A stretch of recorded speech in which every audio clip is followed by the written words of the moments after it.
The discovery of his body would be the key to ending a series of murders which had plagued the nearby community of Mitchell's Plain and surrounding communities for 8 years. Elroy van Roy was victim number 23 of the serial killer that had become known as the Station Strangler. The first recorded victim of the serial killer who would become known as the Station Strangler was in 1986. Jonathan Claassen was 14 years old.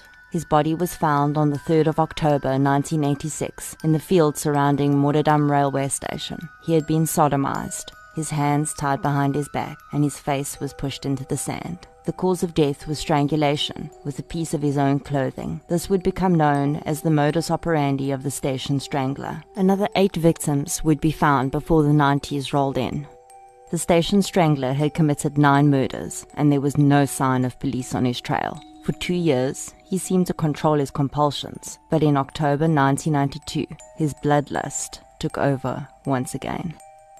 The killer seemingly went silent for another year, and then, in January 1994, all hell broke loose. The body of an unidentified child was found on the 13th of January 1994 in the Weltevrede dunes. The dunes were remote and desolate, sandy with enough shrubbery and vegetation that a body would not easily be seen. The Station Strangler had found his new killing fields. All of the rest of his victims would be dumped in these dunes, and the area would forever be synonymous with the horror that had taken place there.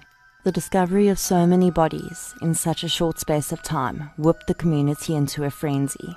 They demanded that the police start to take the murders of their children seriously. There were many more missing boys, and the public started to conduct searches of the dunes themselves. The local police force attempted to work with the community, and on the weekend following the discovery of Donovan and Jeremy's bodies, an organized search was conducted with police officers, members of the South African Army, and community members. 8 more bodies were found.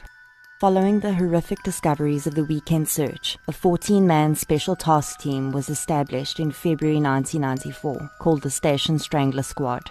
The forensic psychology team on the squad requested the assistance of Robert Ressler, the renowned American profiler who is known for being the pioneer of criminal profiling. He agreed to come to South Africa to assist, but the decision was taken not to bring him to the country until after the elections, as the political turmoil and violence around it was too much of a risk to Ressler's safety. Pistorius's profile stated that the Station Strangler would be of the same racial group as the victims, and she believed that he lived within the same community. He would be aged between 25 and 30, and Pistorius would later clarify that she had arrived at this age group because most serial killers start killing in their early 20s, and considering the first murders had been in 1986, that would put him in